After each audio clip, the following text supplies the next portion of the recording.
The road to travel to financial freedom. I bought my first Lamborghini in 1997, so that was 30 years ago. I bought my first 2 Ferraris a year later. It's always made great money, but financial freedom is different than making great money. I want to take you back to the beginning, because I think understanding the beginning is very important. It wasn't magic, it wasn't luck. There's an old saying, you never forget where you came from. If you never forget where you came from, then you'll always be natural and genuine. So I got out of high school, there was no jobs. There's no job at General Motors, zero chance. They're laying off people, they're closing plants, there's nothing. So then I go out and survive in the real world. One mistake can ruin your entire career. Everything you worked hard for, one mistake, it could be anything. If you don't want it on the front page of the paper tomorrow, don't do it. That's always been my philosophy. So stay driven, but plan for your future, because you live in fear. I think that if you get comfortable, you forget where you came from. Have fear of losing everything you have today. That will make you work hard tomorrow. Never get comfortable. I'm going to focus on you, Craig. Your journey's been fascinating because from what I've learned, if I can be bold enough to say it this way, you went from a broke teenage dad in Michigan to building a multi-million dollar security business. And it sounds very simple when I say it like that, but that's one hell of a journey. And I think some people would say, oh, you beat the odds. And I don't look at it that way. I look at it as the potential to change the rules of the game. What rule did you reckon you broke first? And what led you to thinking, yeah, I've got to do something here? What I learned early on was, here in America at least, people are very lazy. They don't have any vision, and they accept mediocrity because that's okay. They don't dream of a nicer car or a bigger house or maybe a better restaurant or maybe better clothes or better education for their kids or whatever they're working towards. They're working for today only. It's all they think about is today. So being in the business world, working for corporate America for almost 11 years with an international company, I was given a lot of opportunity, not because I was probably that smart, because I was that energetic. I was the go-to guy. I was the guy on call. I was the guy to answer my phone 24/7. And I was the guy that worked weekends. Everyone else was just, I call it fat and lazy. And they sat back and allowed me to learn. And once I learned, then I learned the value of relationships. Once I mastered that and the ability people to like you, and they like you because they trust you, they want to do business with you, then they're your customer forever. And then in our business, the reason how we got so big in really a very short period of time, 26, 27 years, was customer loyalty. We kept the same customers and we just built off of that bridge. And then when we got big enough in Michigan, we moved to Ohio, then we moved to South Carolina, then went to Tennessee and some other states, and we got a piece of pie in each state. The only reason I got out of it, my horses, I call them my horses, my employees or partners were just getting tired. They're getting older. We started the game, we were in our 30s, early 30s when we really got off on our own, and they're getting their 50s and 60s. Most of their wives had nice jobs, and they're getting ready to retire, cash out their 401k. And one guy is slated for retirement with one of our aces, one of our great managers. He was getting out of the business. I thought, well, I can't hire what I got today. They're just not out there anymore. There's no more good people that's going to dedicate themselves to that industry, which is really a 7-day a week, 24-hour commitment, talking to people, not texting, not emailing. They're coming to the office. They're out in the field, shaking hands, kissing babies, almost being a politician and caring about their life. So we had a lot of things up on a personal level. If you needed to borrow money on a short-term basis while you paid your rent or your electricity bill or whatever it was, you just call your manager and he sends it over to my desk and it gets approved. You get to borrow the money. We're like a bank. So people, it's a fact that when people leave a low-paying job, and the industry itself is low-paying, so but they don't leave for a better-paying job in most cases. They leave because of poor management, because the management doesn't care. They don't pat them on the back. They don't tell them they're doing a good job. they don't reward them. I give them a paycheck. Some people will say, well, if you get a paycheck, that's my thanks. Well, it's not true. So we always specialized, or we focused on rewards, gift certificates, dinner, buying you gas, giving you bonuses, awards, plaques. Those things meant the world to people. I'd go out to different client sites and you see the plaques hanging on the wall. The plaques cost me $12. That employee got recognized. He went home and told his wife he had dinner. He was happy. He's stuck in a situation. I don't know why he's working for minimum wage or maybe a little higher, but whatever it is, he's working. It's an honest living, and he's making it work. But the skill set's not there. Probably upbringing, lack of education, lack of thinking, lack of thinking, whatever it was. He's in a comfortable job, and it's a lazy man's job. So I was quickly able to see that. So when I saw the value of that, I was like, well, as long as I have good people, we'll do okay. And that's how we grew. But we really had about a 97% customer retention, which is unheard of in the industry. The average industry falls around 33 to 35% is normal to lose your customer base. That's crazy to me because you're always just chasing your tail. So we kept what we got and we just continued selling. And then I did it. I'm going to interrupt you as we go because you say many interesting things. One of the interesting things I heard you say, Greg, is a comment around 26 years building that business was a short time. Mm-hmm. It was. We say on this side of the fence, it takes at least 10 years to build a business. It's not a 1 to 5 year deal. It's like, you want to build a business, it's 10 years. You're saying 26. Tell me about that. Well, 26 was at the time I sold it. So Yeah. I basically, from the time I started my first business on my own, I sold one in between. I had one. I sold it and got back into it. So a few years later, once I was allowed to. But the road to travel to financial freedom, I always made good money. I bought my first Lamborghini in 1997. So that was almost 30 years ago. That puts me at 31 years old. I bought my first 2 Ferraris a year later. So I always made great money, but financial freedom is different than making great money. I always had a beautiful home. Well, today I have a 10,000 square foot home. It's just my wife and I. It's all we have. There's nobody else. Our kids are raised and everything else. But I did it because we wanted to have one. So a few years ago, we built it, and here it is. It's on 11 acres, all gated. It's beautiful. It's something we always dreamed of. So here we are. We got the house. It's back to vision again. So 26 years was the sale, but at the same time, I backed it up with an alarm company. So I was able to stay in the same industry. So I sold the security guard business, but I kept some of the same people. I was allowed to. It was the deal I cut when I sold it to a big company, and I kept some of the good people. I moved those people over to the alarm company, and we're over there. And now I think we're one of the biggest companies in the state of Michigan, probably the 4th or 5th in the Midwest. Talk to me in 5 years, they're probably one of the biggest companies in the nation. And there's really no exit plan there because that's all family owned, family works there. So that's that legacy I was talking about earlier. So when I'm long gone, they'll still be working there, and the grandkids will be working there, and the great grandkids will work there. And it is protected. There's no selling it. It's got to stay in business. And it's an easier business. It's not 24/7. It can be. There's always a couple guys on call, but those guys get paid a lot of money.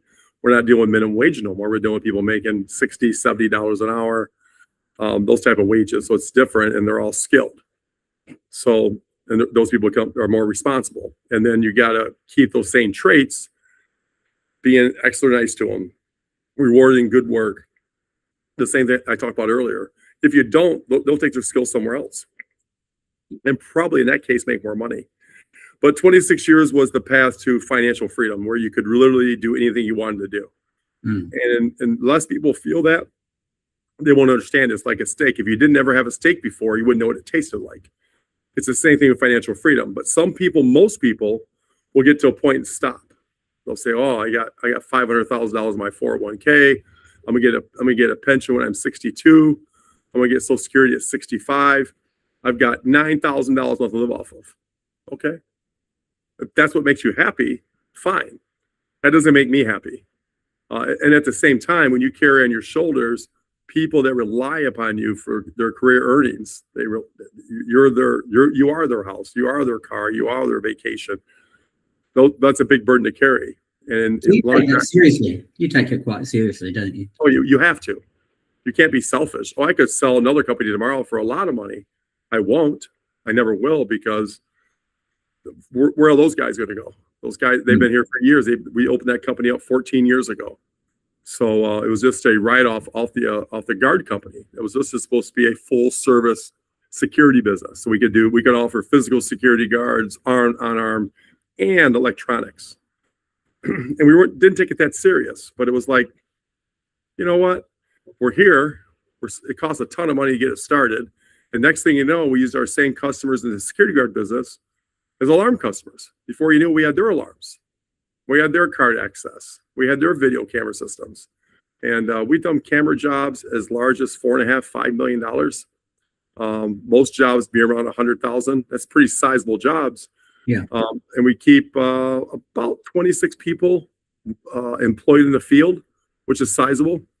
We've got 26 trucks out there. I believe in branding. Most of our vans are all Mercedes-Benz. We're not just a normal alarm company. We're not driving junk. We're not driving, our image is everything. And I think in business, image is everything. So if you're going down the road, you see it's called Prudential Alarm. You say, well, they're driving Mercedes-Benz. Some people talk crap like, I can't believe they're buying Mercedes-Benz. Well, the truth is, I'm getting 250,000 miles out of a diesel engine versus a 100,000 mile gasoline engine. So it saves us money long term. I got a bumper-to-bumper warranty for 6 years that we bought up front. And I got an image and a better vehicle, really. And then if they break down, they bring us a new one. Don't cost us nothing. I can't get that from Ford Motor Company. No. But at the same time, when you're going down the road, you'll remember us because of the vans. We're the only company that's going to go out and spend $85,000 to $100,000 on a van. But I'm basically getting 2.5 Ford vans of that one. So I accomplished my goals. I think that's image is everything. And that's, if you walk into our office, they're always top notch, high quality, great furniture, audio, video, visuals. You got all that. And people come and they go, wow. Well, you want to wow people, you got to wow people. And take those dollars. But a lot of people won't do that. A lot of people will just make their money, throw it into their bank account, put a very little back into the company, not realizing, perception's reality. And if you look like you belong, you'll belong. And if you don't, you won't. So that doesn't naturally come to many people. No. What happened in your journey that led you to arrive at that conclusion? Because I'm betting you didn't have that attitude or didn't have those thoughts in your mind when you were much, much younger, when you just started. No, I remember going to customers' houses for summer parties, winter parties, birthday parties. I didn't live like that. I thought, wow, this is really nice. I go to their offices. They'd be on the 86th floor of an office building, and it would be decked out. And I'm living in a 3-story office building, barely paying rent. I thought, I want to be there someday. And even they were 90 days behind, I believe, because I'm still going to get paid, because they don't have all that. They're not going bankrupt tomorrow. So that's just the way they pay their bills. And I took very few bankruptcies in my career off customers, and very few, and consider the kind of revenue dollars we had. And so I just thought, I want to become that someday. People buy off you because they believe in you, and how you present yourself. I learned that means a lot too. So whether you go to an event at a stadium, you have to have great seats. I can't impress you and take you to the upper deck. It's not impressive. I can't have you get in my Ford Tempo. I got to get you into my Mercedes-Benz or some other car or exotic car. And that's, some people would argue that you show off. That's one argument.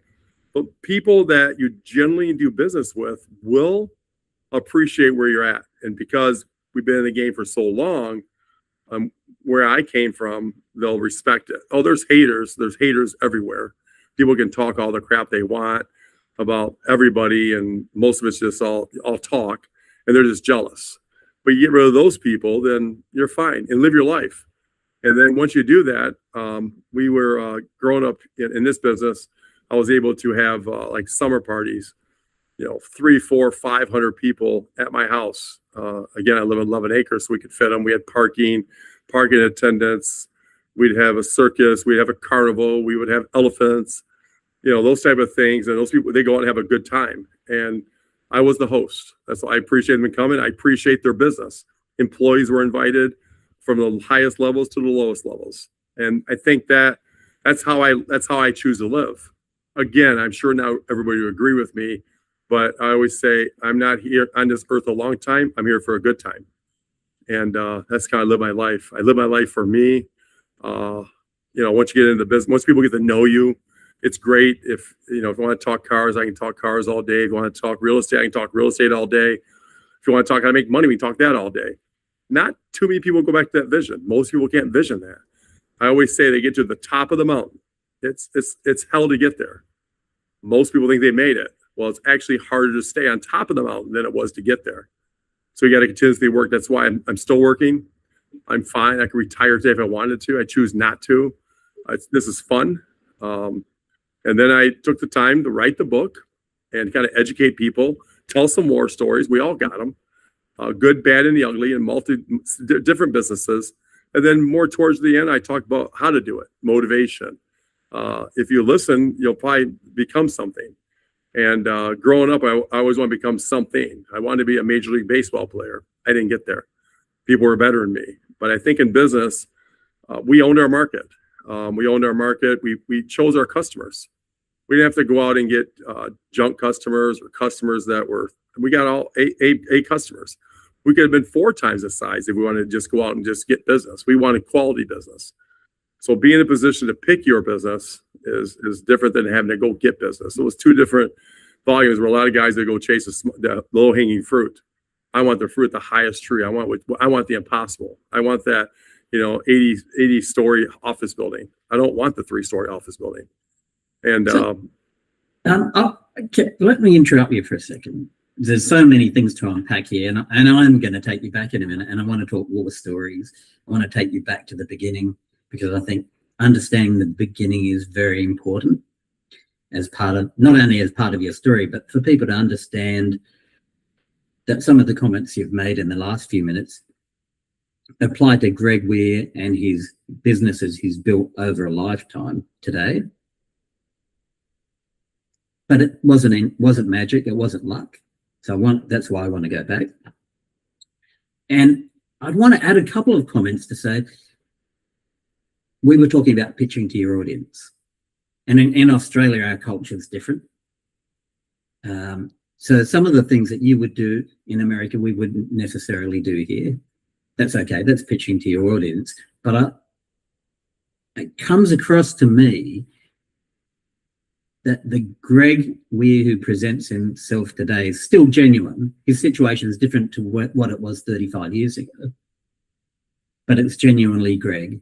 And it makes it easy for people who want to get to know you to anchor around you, because there's no pretense. How accurate is that, do you think? Yeah, there's an old saying, you'd never forget where you came from. If you never forget where you came from, then you'll always be natural and genuine. Yeah, I am. I pride myself on, to this day, I don't care who you are, or how much money you got, or what you don't have, or I don't judge. I don't care. We all choose to live our lives. I love to give advice. I'll help anybody do anything. To this day, I got nothing but time. And if you really listen and you'll follow some simple rules, which is you got to be ethical, you got to be honest. That kind of goes together. If you kind of fall in that category and you do the best thing, if it's morally right, all those little things that make it make sense, we'll get somewhere. But so many people just don't make it. I can't stress that enough. I've watched people make a ton of money, lose it because they want to go out and do drugs, or they want to go out and, I got fast cars. I'm not going out doing 150 miles an hour on the expressway. They'll lose their license because they're stupid, or they'll go out and they'll have 6 drinks and get pulled over and get a DUI or something. It's just, they make bad decisions. And I always say, one mistake can ruin your entire career. Everything you worked hard for, one mistake, it could be anything. If you don't want it on the front page of the paper tomorrow, don't do it. That's always been my philosophy. So stay driven, but yeah, just don't forget where you come from. That's kind of always been my motto. And that's why you keep it real. Like I got, it's more than just luck, of course. A lot goes with it, but it's also Without people, you can't do it. And a lot of people, they feed their egos and go, boy, look what I built, or this, that, or the other. No, not really. You and I are just figureheads. That's all we are. Yeah. We know how to direct, we know how to manage, we know how to manage the process. It's like a recipe. As long as we do all the recipe correctly, most likely that cake will turn out good. Sometimes you get a bad cake, but for the most part, the cake turns out good. And I always value time. I think time is, you got to value your time. So if you're, do I want to go mow 11 acres of land? No, not as chance in hell. No, I can pay somebody to do that. So I want to work hard so I can pay the guy $600 to mow my lawn. I'm okay with that. I don't even want to wash my car. I don't have enough time to go to the car wash, but they're always clean. Somebody does that too. As bad as that, it's not the white privilege or the rich privilege or the whatever privilege you want to call it. It's just you work hard for your money and you can choose how you spend it. If I decided to go mow a lawn tomorrow for 11 hours here, I could have probably made 10 or 15 or 20,000 or more if I take that same amount of time into business. So I was as soon as pay the guy $600, keep him working. He has a big company. He's a great guy. He's been mowing lawns here since I built the house, and he's good. I don't want to fire him.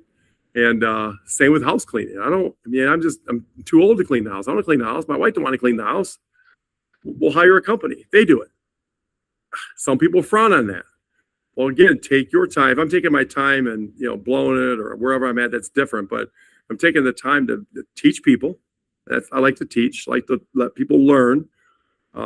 Seeing people be successful is a turn on by itself because you're a part of that. They got to think for themselves. They got to make the ultimate decisions. But when they make it, you can say you're a part of that. And I love the long shots. I'm not a big guy that believes in it because I'm uneducated. I barely made it through high school. Zero college, well, a little bit, but I got tossed out. I had a big ego.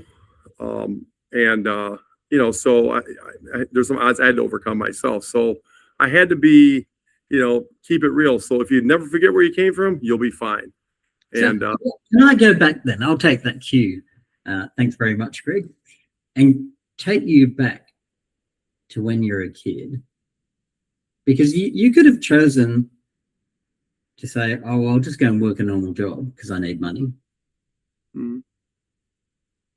Rather than saying, oh, I think I'll go into business. What led you down that path? What was that like for you? How did that all start? Well, the good news is, or maybe bad news, we were in the times called Reaganomics here. It was 1980. I was a kid. I was 16 years old. And I worked odd jobs, restaurant jobs growing up. And my dad always told me that when you get 18, I'll get you a job at General Motors. So that was my future, to work in an automotive plant, make a good living, get a pension after 30 years, and whatever. Well, the problem is the automotive industry collapsed in 1981, 82. So I got out of high school, there was no jobs. So what I was told for many, many years, my father didn't control it, was it wasn't available no more. So now I kind of skated through school, played sports, and now I'm sitting out here like there's no job at General Motors, zero chance. They're laying off people, they're closing plants, there's nothing. So then I go out and survive in the real world. So then I, got a couple of, I don't know if good, decent paying jobs. And then I started working for people, and I realized employers are mean. People, I had bad choices, but where I worked at, they were rude. You didn't really know what you're doing tomorrow. You couldn't get a schedule, all the things that I thought, this is a turnoff. So then I started my own little janitorial company. Had one big account. And the guy comes in one day, he's driving a Saab, got his top down, it's a summer day, wearing his dark sunglasses, walks into this hallway, and I have like 2 employees, me and 2 part-time guys. We're cleaning these hallways. How old were you, Greg? I was 19. Okay, great. I was 19 years old, and the guy comes in, he goes, where do these cobwebs come from? I said, well, they're under construction. He goes, that's bull. You know what? We're going to find another company. You're fired. So I was making, like, at that time at 19 years old, $4,000 a month, 1984. I'm on top of the world making $4,000 a month before taxes and stuff, but the guy just fired me. Now I'm back to no business, no education, nowhere to turn. So I found the job in the paper. When I went applying for jobs, I couldn't find a job. Times were tough. It was the economic conditions were absolutely horrible. I just couldn't get a job. I applied. I'd go for an interview, maybe 15 hours, 20 hours a week. At this time, I have a wife and a kid. I can't survive at $4 an hour and 20 hours a week. So that's how I ended up at Burns, an international guard company that they've been sold since. And I started at the lowest level possible. But again, I became the go-to guy. And then as I was fortunate enough, one guy, a guy by the name of Sam King, I got a tremendous amount of respect for. He was like the mayor of Detroit. This man had been in the business like 50 years at the time. He was slowing down his life. And for whatever reason, he liked me.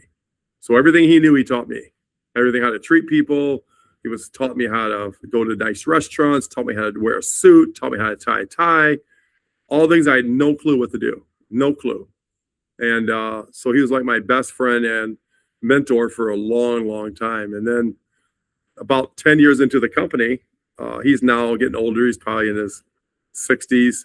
They decided they're going to send him to pasture. And at that time, I was like one of the top guys in the local office. And we're having these conversations about putting Sam in the pasture.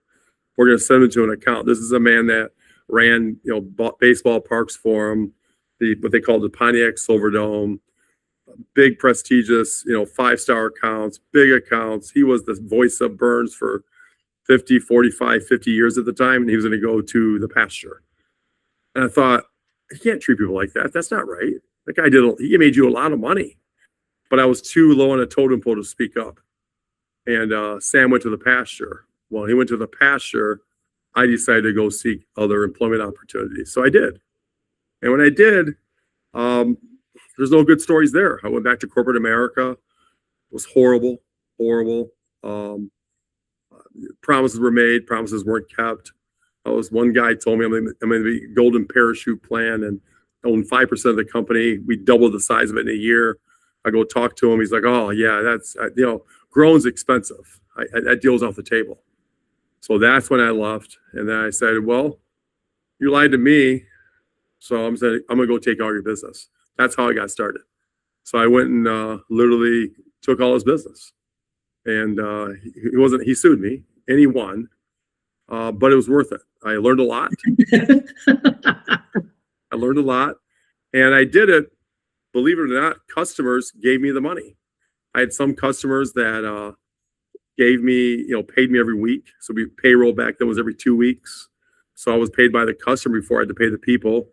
One customer gave me a big loan to get started, a couple $100,000. And he was also a big client, so his money was guaranteed. He was a smart business guy. And so then at that time, now people like me and they trust me. They trust me with their business. They trust me with their keys. I can't let them down. I can't. So then it just became like work ethic. The bad news, I teamed up with a couple of guys that were talented. They were bad actors. They did bad things. And that slowed me down for a couple years, 3 or 5, set me back probably 5 years. What sort of things did they do? Great. For example, I believe everybody in a company has a role and a responsibility. And I've never been a ball hog. I was an equal partner. But this guy's job was to pay the bills, pay the employees, and everything that was supposed to be done. And at the end of it, and we get paid every week too. And at the end of a quarter, you would see what's left. And the plan was to put like half the money back into the company, and the other half gets split between the partners. Well, a couple quarters go by, there's no money. So I decided one day, it was Easter break, and he had gone on vacation, that something just didn't make sense. So I have some talent, so I broke into a safe in his office, which was really my safe too. And I got a copy in those days. It was a general ledger and a handwritten checks. So I was in a hurry. And so I made copies of everything and looked at it later. There I discovered that he bought his daughter a brand new Mitsubishi Eclipse car, like for $27,000. He's paying his rent for this luxury apartment out of the company. All his paying his girlfriend like $2,000, $4,000, $5,000 checks. Massive spending. And then when I hit him with it the next day, well, a couple days later, I would say he cried like a baby because I fired him. Well, unfortunately, it's not that easy to fire a partner. So then I had to invent another company. So kind of the same thing I did earlier, knowing I had a little more experience. I'm just going to change company names. So I did. So I took those customers again with me. Like, hey, my new name is, and they ended up, no problem. They're doing business with Greg Wier. They're not doing business with a company. The name is just an imagination. It's just there because the law requires it. But as far as the customer didn't care who he did business with, as long as it was with me. So literally in a few short days, I just took all the customers from that company to a new company. And here we go again. And do much better. We did well. This is the Lamborghini Ferrari days, growing like crazy. Had an office in Florida, a couple offices here in Michigan, making massive amounts of money. And then greed kicks in. Somehow or another, he finds himself to a drug dealer. And this drug dealer, in those days, we factored invoices. Factoring means we sold our invoices to a finance company, and they gave us like 90 cents, and depend on the dollar, and depends how quick the customer paid was the difference we get back when they paid. So he decided that every week there would be it was Demet and Owens was the factoring company at the time, and he get the money. He found this guy to buy, I believe, marijuana. I didn't really get the details totally because it didn't work out well. And he would take the off week, and he would give the guy the money to go buy this marijuana and go to Canada. I guess he had done it for a couple, 2 or 3 weeks. Again, I didn't pay attention. I'm not in the bank accounts. Whatever. It wasn't one of my jobs. So he walks in his office one morning. He's got a pile of cash on his desk. He goes, "This is half yours." I'm like, half mine for what? Tells me the story. That didn't go over well either. I've never done a drug in my life. I don't believe in drugs. I think they slow you down and rot your brain. I'm very anti-drugs. So I walked away from that deal, but that was a little bit different. We split the business up. We decided quickly that, he made a bad decision, one he can't come back from. We're just going to go and split it up. We had a sister company called Progressive, and we split the company up. But I went my way, he went his way, and then I just took all his business. You have to have guts in business. If you do things if you're shy, you're not aggressive. You're either a friend or an enemy. You're not. It's nowhere in between. You're a friend or an enemy, and he was an enemy. So I always had great salespeople, and I was always a good sales guy. So I made a focus point to, get him out of business. So I took all his business, put him out of business, and then from that point on, I was on my own. And then after I sold in 2005, I ended up with 3 decent partners actually. A girl that I employed once when I sold the first time, she had started a company. She was doing okay. And then we had another guy that was one of the best sales guys in the country.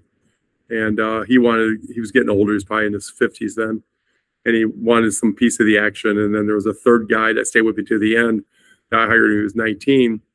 And so all 4 of us were partners. As time goes on, people's life changes, and that's one of the things I learned is what we do as we get older or wiser, or we get married or unmarried, or whatever the case may be, our life changes. So all these partners that I had, their life changed. But we're moving so fast, we're making so much money, no one paid attention until one day, one of the girl partner, the female says, "Well, we're going to start a company in Chicago." It was she started dating one of our employees inside the office, and they were actually cool about it. They're like, "You know what? We're not going to compete with you. We're going to go ahead and move to Chicago and start here." But we had business in Chicago, so we got a deal for you. You give us Chicago and Florida business, we'll leave. And $300,000 or whatever the number was. That sounded like a good deal. So we did. Okay, here you go. Bye. We're still great friends today. The other older sales guy, a couple years later, he's getting a little old. Health's not the best. Likes to play golf. We gave him a ton of money and paid him off to leave too. Still a good friend, no problem. And bought him a new Escalade on the way out the door. So besides he got a lot of money, he got a nice car. And he's happy. The last guy was my partner till the end. We're fine. We're still good friends. We own the alarm company together. We have our issues right now because his life changed and we're working those details out. So him and I stayed to the end, and we made a tremendous amount of money doing the same thing he did when I met him. He was 19 years old. 26 years later, here we are. We're at the end. You got to know when to get out. A lot of people stay in the game too long. Technology took over, corporate America took over, private equity money took over. You can't compete with those things. So if you want to keep your business and maintain it at $50 or $60 million a year, you're gonna have a hard time doing that because they have money to burn. They can undercut you. My clients are getting older. They're retiring. My friends are leaving. It was time to get out. So we met actually a great company that bought us. It didn't end well, but it was privately owned by one guy at the time. He had got in bed with a private equity firm that bought him, and then when things changed. But it was a good experience. It was a good buy. It was a good sell. They're growing massively now. They're doing fine. I stayed there for a year and a half after I sold, and I was just amazed at what they had to offer. So nothing bad to say about those guys, except in the end, they had paid us all the money. There was reasons behind it. It was argumentative. I was told I was going to get paid. We didn't get paid. So we're not friends. So that makes them an enemy. So my plan is to go back. My plan is to go back in the business. I'm free to work again in the business on August 22nd, 2027. That's next year. Is to get back in the business and go take what I sold them. And I advertised my book. I put it on all social media channels. I'm not shy about it. If you would have paid me, it was only $500,000 on a big deal. It wasn't that much money. I'm not going to sue him for it. It's not that much money. At least in my world, it's not. And I thought, well, you're my enemy now. You made yourself an enemy. We were friends until you didn't pay me. We're not friends no more. So he's my enemy. So I'll go take his business in good conscience. Because if he'd kept his word, I believe that a lot. I think all you got is your word. And a lot of people, they speak for today. They don't know the repercussions when they lie, or they say there's something they can't do. There's nothing I've ever told a customer I can't do. If I said I could do it, I did it. At a loss, I did it. If I committed to it, I did it. And no matter what it was, if I owed you money, I paid you. If I said the check could be there Friday, it'd be there Friday. But so many people lose their credibility. Their word's worthless. And once you lose your word, that's it. That's all you got. Yeah, the building of trust is so important in relationships, isn't it? Big time. Once you lose, you can't get it back. Yeah. And that's reputation. And I'm telling you, he didn't pay me. I mean, I'm not that mad at him. But if he had paid me, we wouldn't be having this conversation. I would told you it was a great deal. It was a great deal until he didn't finish paying me. So, you should just finish paying me. It wasn't that much money. They're doing probably $700 to $800 million a year, maybe $1 billion. What's $500,000 to a big company like that? Nothing. You shook my hand and said you're going to pay me. To me, that meant everything. I don't need a contract. I don't need anything in writing. Sure, I could have asked for that. That's not my style. Your word's good. And he's got a lot more money I have. And I have a lot of money, but he probably has more. He never even acknowledged it. And when I left there a few months later, I still made him a ton of money, sold a ton of accounts while I was there. That's what he paid me to do. So that was fine. He just didn't pay the bill. That's now he has to compete with me again. So I got a lot of gas in my tank. I got a lot of great people. And I'm coming back to get what I sold him. And the good news is a lot of those customers are my alarm customers. It's like I'm walking in again. They're still my alarm customers. So it should be fun. And differences, I got work ethic. Back to what we talked about in the beginning, work ethic. Yep. I don't sleep. I'm fortunate enough. God gifted me with good health. And I'm fortunate enough to be able to run the streets 18, 20 hours a day on 2, 3, 4 hours sleep. And I surround myself with people who do the same thing. And, this time I'm not doing it for money this time. I'm just doing it for satisfaction and my last run. I'll do it for about 5 years and maybe he'll buy it again. So, tell me about the things that used to keep you up at night. Because in business, nothing goes exactly to plan. It's not a smooth ride. And stuff happens. And if you've got any, I think if you've got some strong beliefs around looking after people, certainly keeping your word, then there are going to be situations that come up that really worry you. I don't think what keeps you up is you never stop. You're always thinking. Again, whether it be the deal you're going to go to the sales call in the morning, or the account that's in jeopardy, or something happened to the employee today, you never shut down. I don't think any business owner, entrepreneur, if they're truly doing the job, they never shut down. They go to bed thinking about it. They wake up thinking about it, and they dream about it.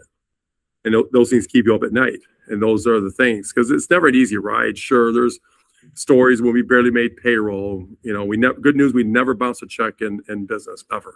We always made our payroll. We made most of our tax deposits. A couple of times we were late. The IRS was nice to us.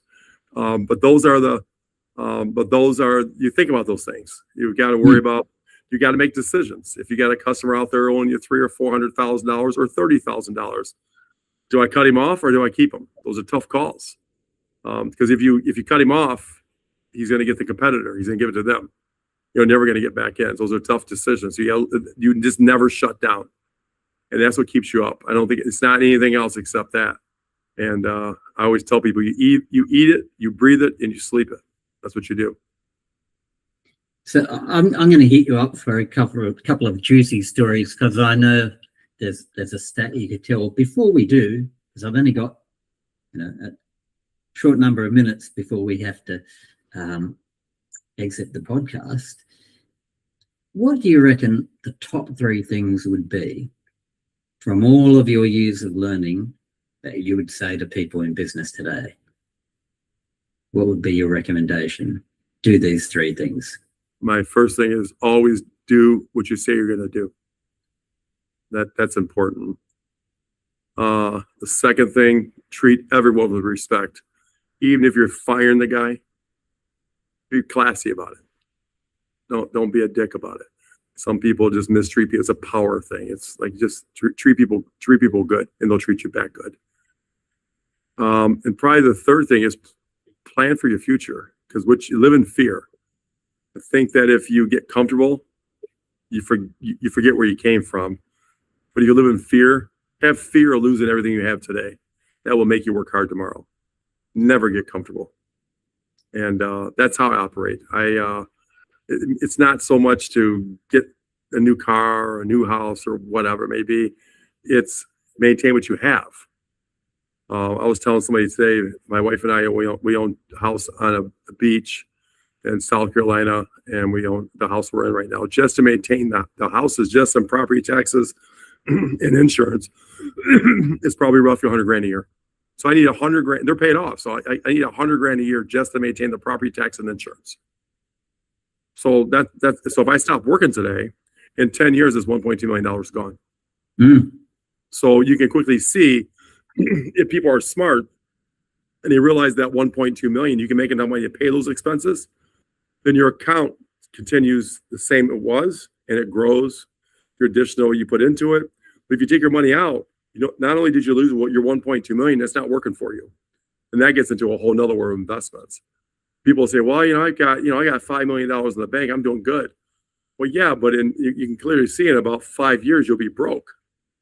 And now it's not earning interest. It's not paying it at $50,000, $60,000 or $30,000 a month. You're losing that because you spent it on your property taxes. You quit working. Just continue working. Work is not hard. What we do, at least what I did and do, is not hard work. What do I do? I go to a baseball game, a football game. I think I give knowledge on something I'm really good at. People get caught up in we're not working. I don't consider what I do working. I don't ever consider it working. One of my good friends came over to my house about 10 years ago.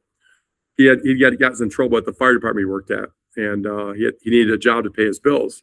So he goes to Ford, he gets a job, and he comes over one morning. His hands are bloody, and I said, "Why is your hands bleeding?" He goes, "Man, it's really tough putting those wheels on all night." I said, "Well, they pay you for that, $16 an hour." This man was happy making $16 an hour with his hands bleeding every night. My hands has never bled. It's all in my mind. I use my mind. I problem solved. And, if you do those things, you don't have to that's work. I couldn't work at a motor company putting on tires all day because I'm human. I'd break down. Imagine doing that for 30 years. What I do is just fun because it's dealing with people. And again, if you treat people right, people treat you right. That's the way you look at it. And generally, that's the way it is, isn't it? People are generally pretty good. Yeah, they really are. If you have an ego and you say, man, even the guys that stole from us, we had bad actors. We never chastise them, and we rarely prosecute them, believe it or not. Just, you know what?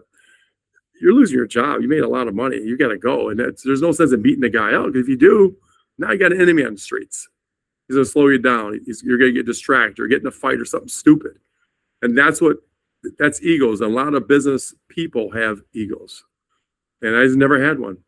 Arrogant, yeah, a little arrogance, because being successful is cool, it's fun, but ego, probably not. And you keep it real. Thank you so much for your time. Thank you for sharing your learnt wisdom. And I'm hoping people listening will get a lot out of it. I hope so. Like I said, it's very simple in business. You know this, you're successful. It's just hard work, simple rules. If you follow simple rules and if you don't complicate it and keep drama out of your life, you'll do well. Yeah, I'm with you. So yeah, thank you for having me. I appreciate it. It was a Thanks, pleasure. Greg. We'll talk to you soon.